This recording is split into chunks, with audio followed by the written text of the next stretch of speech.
আসসালামু আলাইকুম, কেমন আছো তোমরা সবাই? আমি আলহামদুলিল্লাহ ভালো আছি।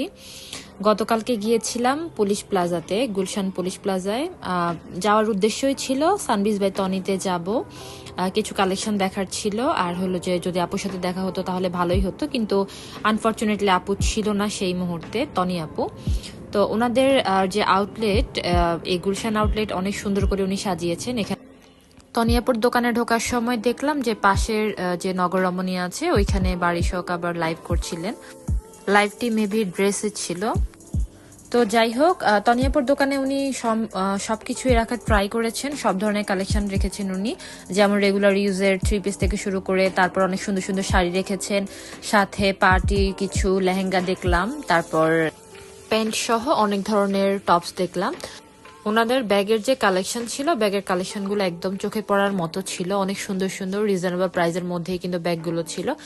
আর জুতোর যে সেকশন ছিল, জুতোর সেকশনটা কিন্তু অনেক সুন্দর ছিল, আর পছন্দ হবে এমনই ছিল, আর রিজনেবল ছিল, তার কারণে সবাই কিন্তু এফোর্ড করতে পারবে চাইলেই।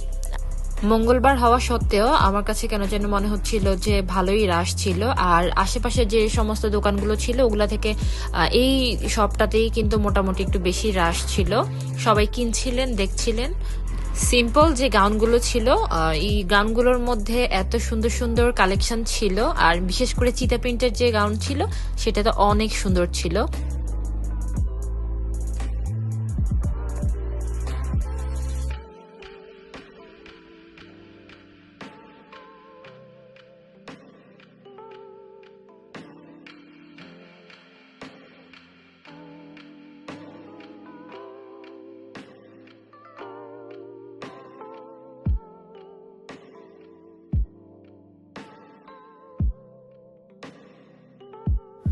গতকালকে আমি শুধু দেখেই চলে এসেছি, কিছু কেনা হয়নি, তবে ইচ্ছা আছে ইনশাল্লাহ নেক্সট টাইম গেলে অবশ্যই শপিং করার। ততদিন পর্যন্ত আল্লাহ হাফেজ।